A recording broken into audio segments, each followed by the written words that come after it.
Bismillahirrahmanirrahim. Assalamualaikum warahmatullahi wabarakatuh. Kembali lagi di Kedai Rempah Jatmika. Sekarang alhamdulillah kita kedatangan salah satu sahabat kita juga, mahasiswi dari UIN Bandung.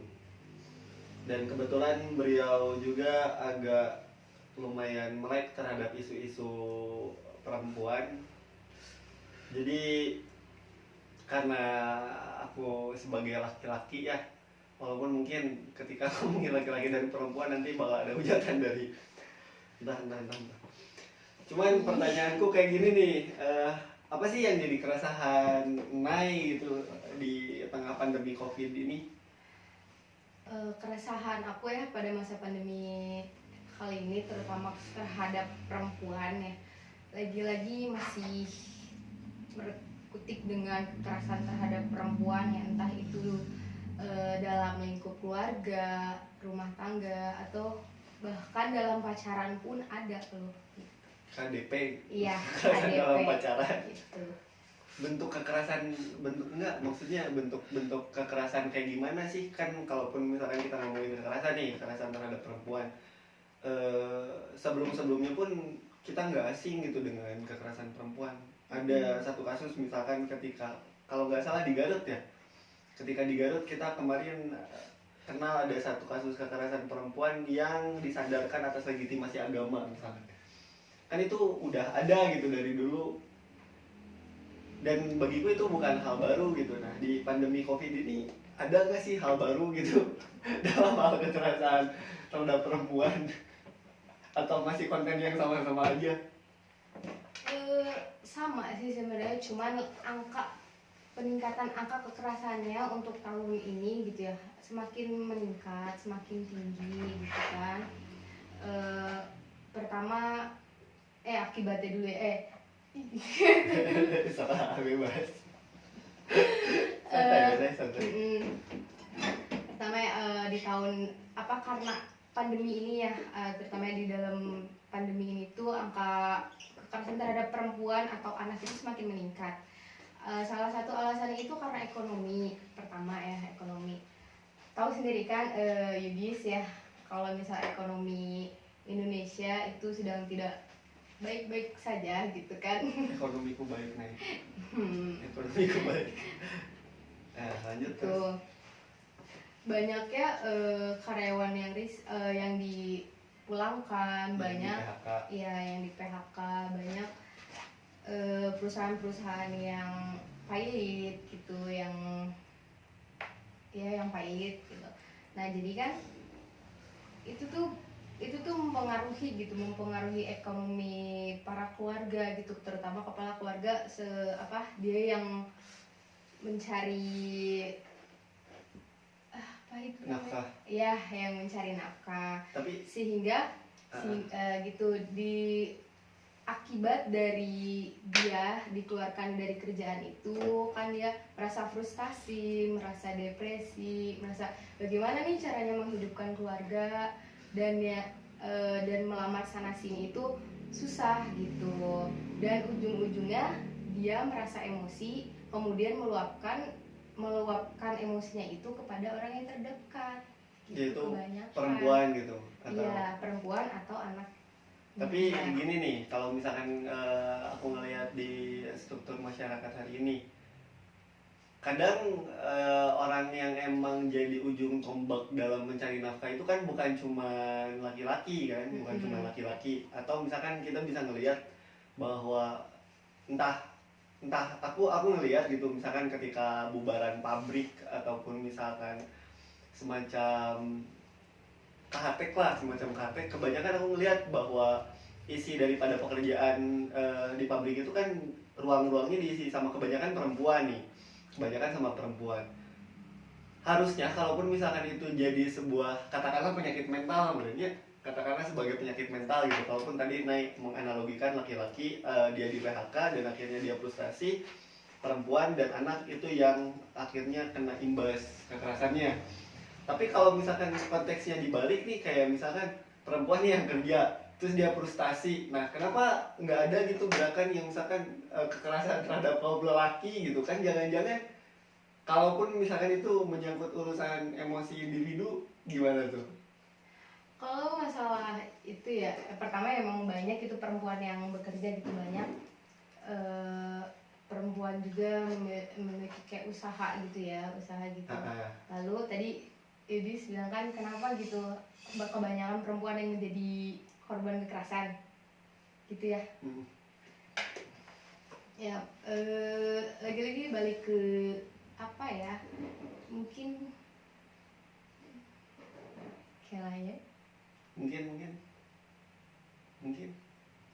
iya mungkin balik lagi mungkin ada sifat perempuan yang namanya sifat lembut yang mungkin laki-laki juga mungkin laki-laki juga punya sifat lembut ya gitu.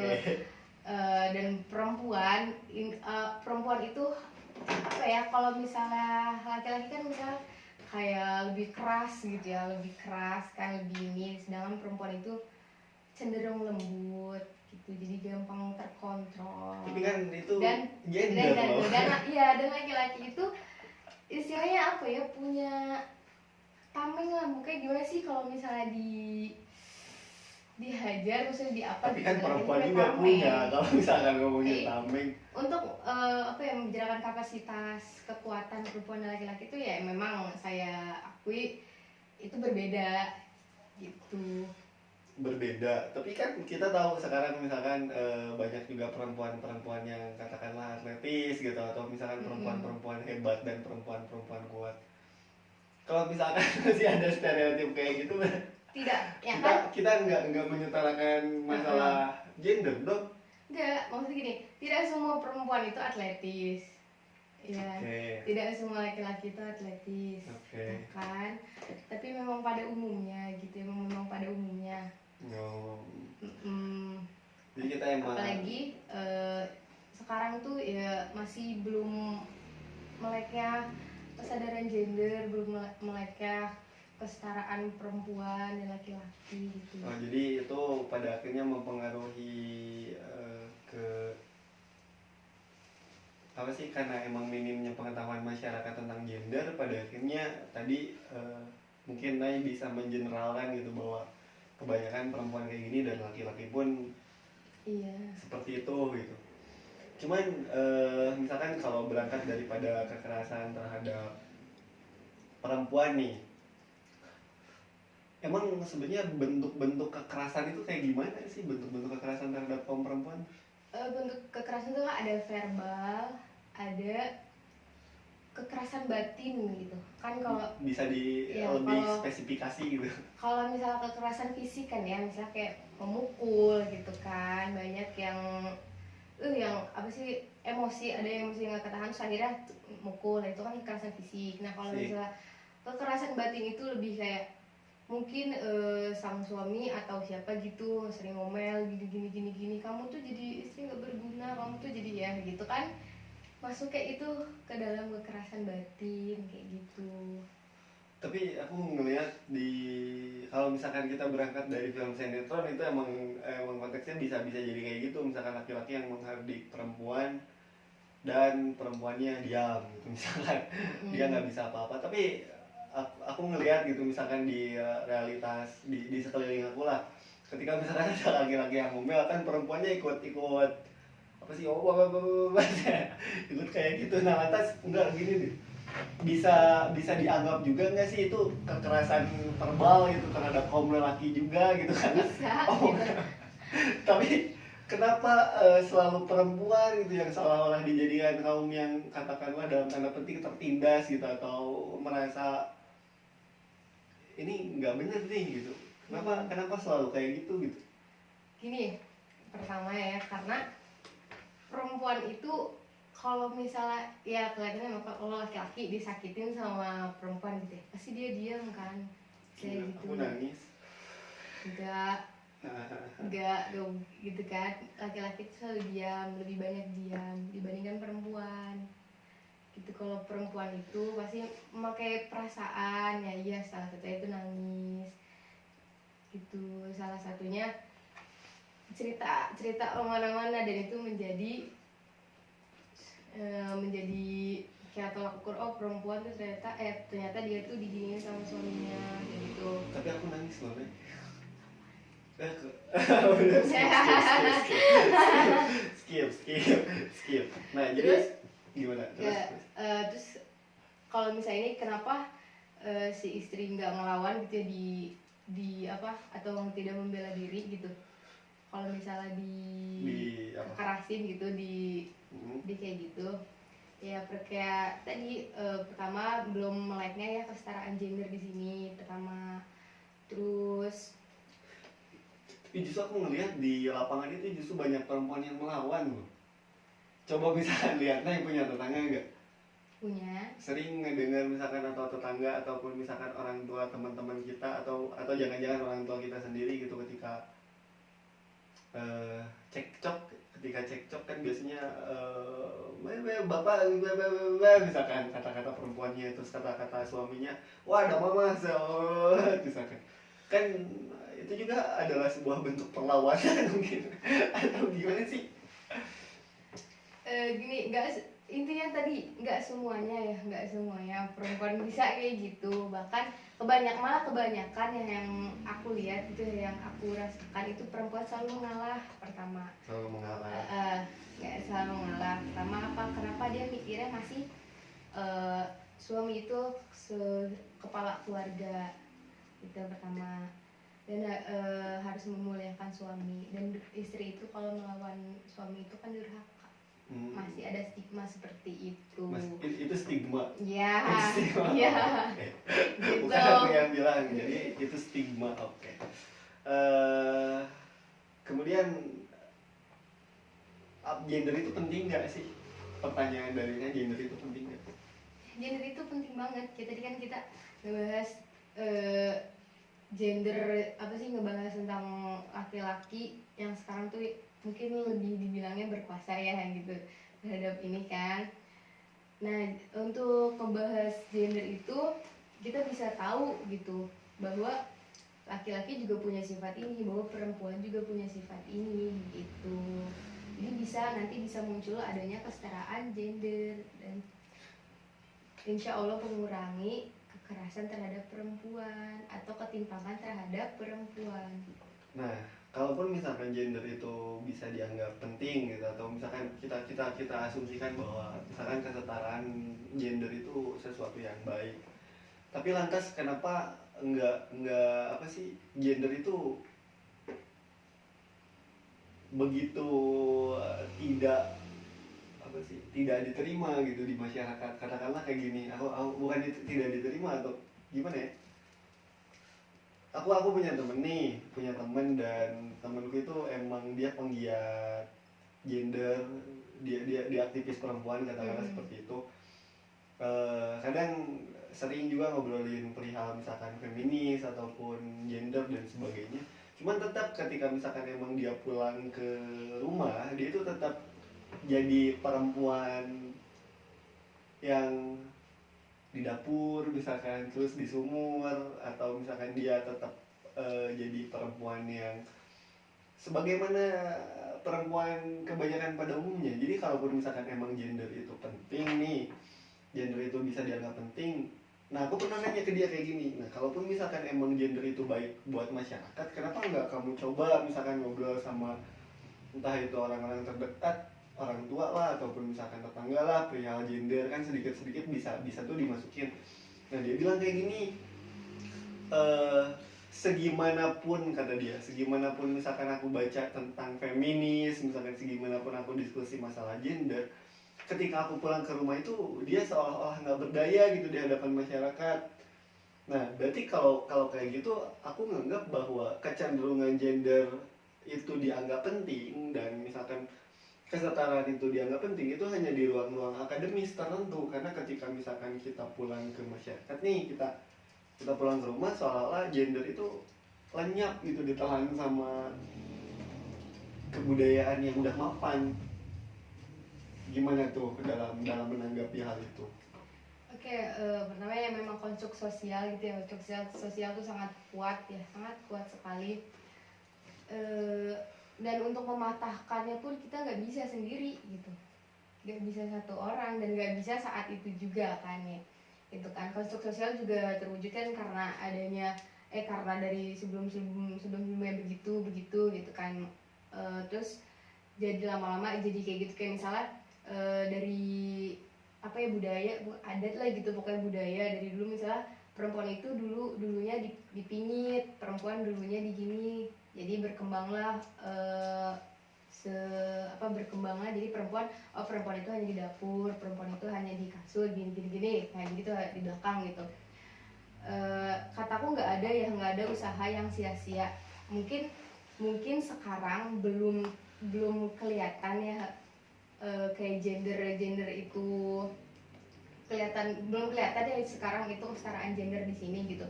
Tapi menurut aku kalau kita usaha, kalau kita tuh bareng gitu, sama-sama orang yang apa sih yang namanya kesetaraan gender pasti bisa kok gitu. Gitu.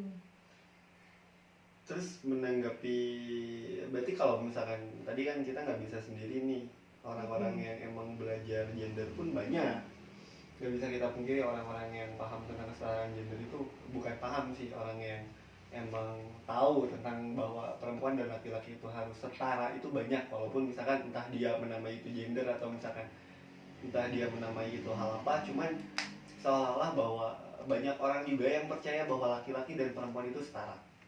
Banyak orang yang kayak gitu. Nah, ketika orang punya pengetahuan tentang hal itu di tiap-tiap individu nih, aku sepakat dengan ungkapan Nay bahwa kita nggak bisa ngedobrak sistem masyarakat yang udah mapan itu sendiri. Nah, cuman ada pikiran di dalam diriku bahwa kita bisa ngerubah hal itu dari mulai diri individu kan. Individu misalkan masuk ke lingkungan dan orang-orang terdekat nih. Nah, cuman yang jadi masalahku itu seolah-olah ketika aku ngelihat dia itu udah nggak ada apa sih, udah nggak ada hal positif gitu ketika di dalam dirinya ketika ngomongin gender di tengah masyarakat.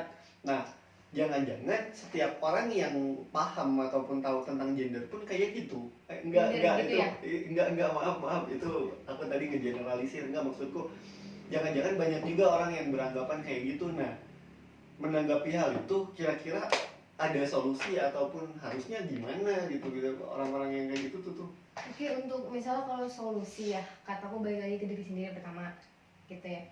Kita harus kuatin diri ya, kuatin diri dan nunjukin gitu kalau misalnya kita tuh bisa gitu. Kalau misalnya gender itu apa sih, kamu tuh harus dari intinya tuh berawal dari diri sendiri terus ke orang deket, kayak kisahnya Kartini aja gitu. Misalnya kayak Kartini yang dia mulai dari baca buku dari diri dia sendiri gitu, kemudian dia mengajak adiknya gitu sehingga adiknya tahu dunia luar, dan sampai saat ini kan perempuan itu bisa sekolah, bisa membaca gitu kan, dimulai dari diri sendiri dulu gitu. Pede, intinya apa, percaya diri dan tetap kuat imannya gitu. Jangan kayak aku nggak dihargain, aku udah begini tapi tetap nggak dihargain, aku udah gini tetap nggak direspon gitu. Kuatin diri aja, kuatin diri. Kamu tuh harus contoh tokoh sosok Kartini. Iya, dia mau segimanapun digonjlong ya gitu ya sama keluarga dalam pingtan waktu itu, tapi dia tetap kekeh, nih saya mau baca buku ini, saya punya artikel loh gitu, ini saya bisa nulis ini loh. Nah dari situ kan dia mulai diangkat gitu. Diangkat. Iya, kayak gitu. Bentar, gitu. Dan dia bisa mewujudkan impian dia. Nah, gini nih, aku ada pertanyaan lain nih. Ketika ngomongin perihal kesetaraan gender nih, bisa dikatakan kan bahwa hari ini yang mapan itu dari laki-laki, yang mapan berarti posisinya kayak gini. Nah, perempuan itu pengen bukan perempuan sih, kita semua itu pengen misalkan bahwa laki-laki dan perempuan itu bisa setara. Cuman karena emang posisinya lagi kayak gini, otomatis perempuan yang harus maksudnya perempuan yang mencoba naik gitu buat supaya mereka itu bisa jadi setara. Pada akhirnya ini kalau misalkan keliru bisa dikritik juga. Pada akhirnya muncul apa yang kita kenal dengan gerakan feminis barangkali kayak gitu ya. Cuman ketika aku baca pun di feminis itu ternyata ada perbedaan yang cukup signifikan juga. Contoh misalkan ada dari area feminis yang misalkan ya udahlah nggak usah nikah sama laki-laki dan kita nggak butuh laki-laki, itu kalau nggak salah feminis radikal ya. Ya udahlah nggak usah, kita nggak usah sama laki-laki dan sebagainya. Jadi ataupun misalkan ada gerakan-gerakan feminis lain. Nah jadi ini asumsiku dan barangkali bisa diluruskan juga mumpung ada ini. Seolah-olah yang aku lihat itu bukan kayak gini pada akhirnya, bukan usaha untuk jadi setara, tapi usaha untuk jadi melampaui, dan yang pada akhirnya muncul masyarakat baru di mana perempuan yang jadi pusat dari tatanan. Gimana tuh kalau misalkan kayak gitu? Sebenarnya gini, banyak juga yang menyalahartikan kesetaraan, kesetaraan gender gitu. Banyak yang bilang mengartikan kalau kesetaraan itu bahwa perempuan itu harus lebih tinggi daripada laki-laki gitu ya, bahwa laki-laki itu harus berada di belakang perempuan. Berarti itu asumsi salah. Berarti itu gerakan salah, feminis gitu. yang kayak gitu pun itu salah. Iya, salah menurut aku gitu ya. Menurut aku gini, menurut aku tuh kesetaraan gender tuh kita harus seimbang gitu. Jadi seimbang maksud kesetaraan dalam apa sih? Kayak perempuan juga bisa mengeluarkan pendapat loh gitu, bahwa perempuan juga bisa bekerja gitu, berhak memasuki ruang publik. Iya gitu, berhak sama haknya lah terhadap laki-laki gitu, tapi tidak untuk melampaui laki-laki gitu. Oh, berarti itu salah. Iya. Itu salah. Karena kalau misalnya ada yang bilang misalnya perempuan harus lebih tinggi daripada laki-laki, oh kayak nggak adil dong ya. Itu juga apa sih, menurut aku juga itu nggak adil gitu. Itu nggak adil. Menurut aku itu nggak adil, karena kalau misalnya emang kita udah punya pikiran kayak aku harus melampaui laki-laki atau ini gitu, kamu aja nggak mau direndahin gitu kan, kamu aja nggak mau dinomorduakan, kenapa harus menomorduakan orang lain? Gitu. Jadi buat yang secara umum takutnya kita dari tadi nih ngalamin dulu ngomongin gender, ngomongin feminis, ngomongin kesetaraan dan sebagainya, ada yang nggak tahu juga nih perihal gender. Menurut Nay ini secara simpelnya gender itu apa, terus kemudian ketimpangan yang pada akhirnya muncul itu gimana sih? Oke, jadi gini ya, gender itu kayak misalnya tuh kan ada seks dan gender ya. Ada seks dan ya, gender. ada seks dan gender. Kalau misalnya seks itu udah kodrat dari Tuhan, kayak misalnya seks itu kan kayak perempuan itu mempunyai payudara, perempuan itu mempunyai vagina gitu, dan laki-laki itu mempunyai penis, mempunyai jakun gitu. Sedangkan kalau gender itu seperti kayak sifat gitu ya, lebih ke umumnya ke sifat gitu. Kan kalau perempuan ada juga perempuan yang maskulin, ada perempuan yang gagah gitu, ada juga laki-laki yang feminim, ada kayak aku gitu. ada laki-laki juga bisa menangis loh gitu. Kayak gitu. Jadi apa pertanyaan? Gender secara umum. Gender secara umum kayak gitu sih gitu, lebih ke sifat gitu. Nah kemudian hari ini ada ketimpangan nih yang terjadi karena kurangnya pemahaman terkait gender tadi. Itu bisa di beri kita contoh lah. Kayak ketimpangan gender sekarang tuh kayak sebenarnya tadi kita udah sebutin nih, kayak misalnya laki-laki itu yang kerja gitu, laki-laki itu yang bisa kayak apa ya, menjadi ketua, harus laki-laki yang menjadi ketua, harus laki-laki yang ngejabat jabatan penting gitu, harus laki-laki yang harus nafkahin keluarga gitu. Padahal di balik itu perempuan juga bisa jadi ketua, perempuan juga bisa menjadi pencari nafkah lah, intinya kayak gitu. Karena apa, perempuan dan laki-laki itu sama, mereka tuh memiliki sifat saling melengkapi gitu. Laki-laki juga ada yang feminim, perempuan juga ada yang maskulin, seperti itu. Nah, kesenjangan di sini sekarang gitu ya, pasti banyak yang menganggap bahwa perempuan itu lemah gitu, bahwa banyak yang menganggap perempuan itu kayak, padahal perempuan bisa ngangkat galon juga ya? Bisa, jangan salah ya gitu. Banyak yang masih menganggap perempuan itu kayak dalam keluarga itu pasti anak laki-laki selalu didengar gitu ya omongannya, atau enggak suami gitu ya, seorang suami selalu didengar pendapatnya, sedangkan anak perempuan itu atau istri hanya penerima pendapat gitu. Jadi kayak mau suami bilang ini ya udah turutin Oh, aja jadi tempat gitu. curhat gitu. Apa sih, kayak ya udah jalanin aja. Kayak misalnya ada suatu masalah di dalam keluarga gitu ya, pasti yang mengambil keputusan itu anak laki-laki atau enggak ayah gitu. Sedangkan anak perempuan dan ibu itu hanya sebagai penerima, kayak oh ya udah ayo jalanin aja gitu, oh ya udah. Dan gak jarang juga banyak yang kayak apa sih, udahlah kamu ngapain sih sekolah tinggi-tinggi gitu, nanti ujung-ujungnya juga bakal di dapur, ujung-ujungnya juga bakal ngurusin anak gitu. Ya memang gitu, memang pada dasarnya memang perempuan itu nanti ada di dapur dan mengurus anak, tapi mengurus anak dan di dapur itu tidak cuman perempuan, laki-laki pun bisa gitu. Jadi sebenarnya banyak hal juga yang emang bisa dilakukan bersama gitu, selama emang komunikasi yang dilakukan oleh satu keluarga itu berjalan dengan baik. Barangkali ada closing statement dari Mai terkait pembicaraan kalian dulu kita tadi. Pesan untuk para perempuan di Indonesia ya, jangan takut untuk melangkah ya, intinya itu.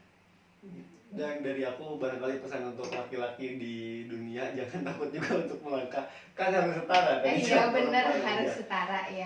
Mungkin sekian podcast dari kita, nggak bakalan lama. Terima kasih buat sahabat-sahabat yang udah menonton. Wassalamualaikum warahmatullahi wabarakatuh. Dadah.